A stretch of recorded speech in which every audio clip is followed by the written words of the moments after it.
How to change Facebook page name.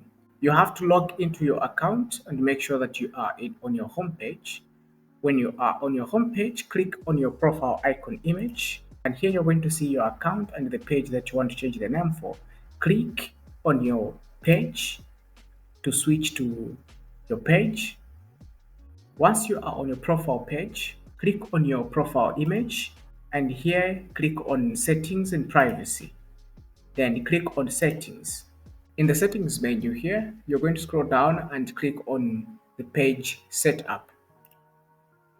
When you are here, click on view, and this is the general page settings where you can change the name and the username for your page. And so here you can just simply click on edit. So here I can't change the name on Facebook right now because I have changed the name in the last 60 days. If you haven't changed your name, it's the first time you're trying to change the Facebook page name, you are not going to get this. Instead, you'll be able to edit and change your Facebook page name to the name of your choice. And down here, you can go on and click on edit to edit your username.